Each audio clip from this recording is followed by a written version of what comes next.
Hospitals aren't quiet. People think they are, but they aren't. Even at 3 in the morning, they hum. Machines breathe.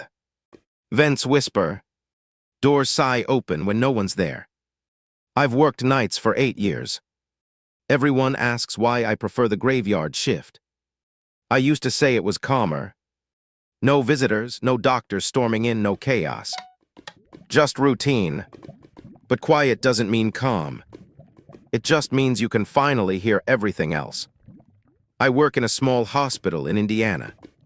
16 beds, most for long-term care, coma patients, terminal cancer, strokes. The people who live somewhere between here and whatever comes after. My favorite patient was Henry Alcott. 82. Pancreatic cancer. Fading but polite, always smiling through pain. He called me Miss Lily, even though my tag says Lillian Carter. He had these calm blue eyes that made you forget you were surrounded by death. Last Tuesday at 3:14 a.m., his heart monitor screamed. That shrill, flatline tone that drills into your chest. I ran in. He was still lips parted, eyes half open. We coded him for 13 minutes. Chest compressions, epi, shock, nothing. Time of death, 3:27 a.m. After everyone left, I stayed. I always stay. I held his hand, whispered goodbye, closed his eyes, turned off the lights. 10 minutes later, the call light for room 12 lit up. I figured someone bumped it during cleanup. But when I walked in, the bed was neatly made. The room was dark, and the call light cord was still in his hand. His warm hand. Then his fingers twitched. His chest rose. He opened his eyes and said, "Miss Lily, you look tired." I screamed. When the team rushed in, the monitor showed a normal rhythm, heart rate 72, O2 98%. The doctor blamed a monitor error, maybe post-mortem reflex. But I'd watched him die. The next night he was sitting up, watching old black and white TV. I told him he'd scared us half to death. He chuckled. I had the strangest dream. You told me it was time to go. I followed you down a hallway, but every door brought me back here. He looked straight at me. Did I die? I didn't answer. 2 nights later, it happened again. Flatline at 2:59 a.m. We worked 15 minutes. Called it. Everyone filed out. I stayed like always. When I touched his wrist, his fingers clamped around mine. His eyes fluttered open. "You keep pulling me back," he whispered. The heart monitor beeped. Rhythm restored. I ran out and vomited in the hallway. By Friday, everyone on the unit was talking about him. Lazarus, they called him. They joked, but I couldn't laugh. When I changed his Roman 4 that night, he said, "You shouldn't be here, Miss Lily. It's your turn." Before I could ask what he meant, the monitor went silent again. Another code. Another time of death. I didn't even stay. I left the building shaking. At home, I stared at my reflection in the bathroom mirror. My skin looked gray, almost transparent under the fluorescent light. I told myself it was exhaustion. I dreamed of a long hallway lined with identical doors, everyone labeled room 12. Each time I opened one, I found Mr. Alcott waiting inside, smiling.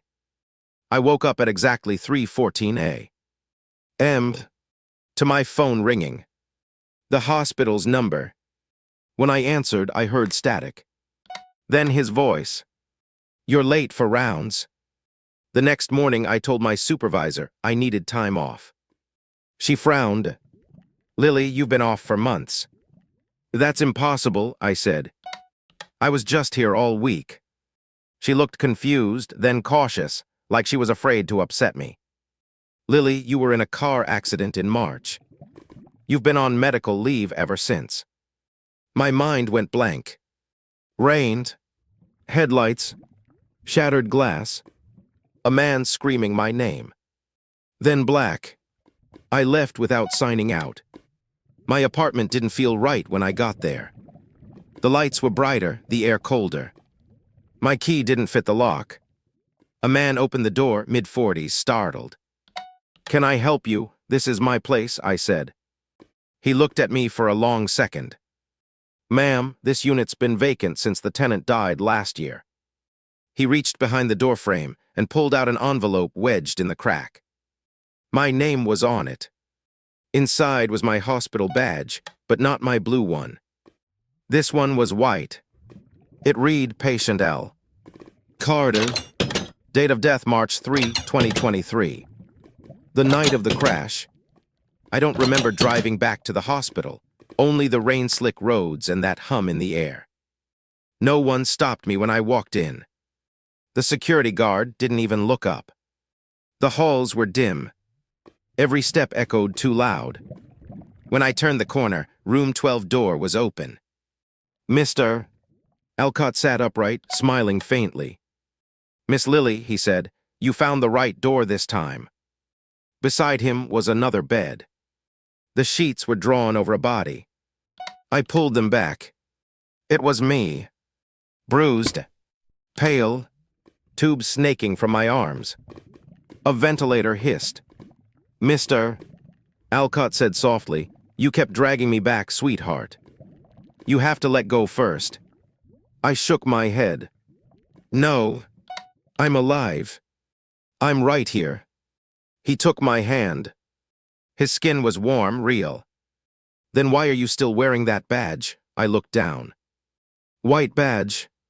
Black stripe. Morgue access. The lights flickered. The monitors flatlined, both beds at once. When I opened my eyes, sunlight poured through the window. A young nurse I didn't know was adjusting my Roman 4. "Where's Mr. Alcott?" I asked. She smiled politely. "Who?" "The man in the other bed." "There's no one else, honey. You're in a single room." I turned. The second bed was gone. But on the pillow lay a call light remote, its cord neatly coiled, tagged room 12. They told me later I'd been in a coma for 7 months.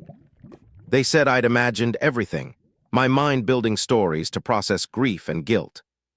But if that's true, why do I still remember the warmth of his hand? Why do I still clock in every night in dreams that feel too real, every night at 3:14 a.m.? I wake to a faint buzz, a call light. I check my phone, no notifications. Then from somewhere in the apartment, a voice whispers, faint, kind, familiar. "Miss Lily, wrong door again." That's when the hum starts. Soft at first, like the distant rhythm of hospital machines. And for just a moment, I smell antiseptic and hear the steady beep of a heart monitor, until it stops.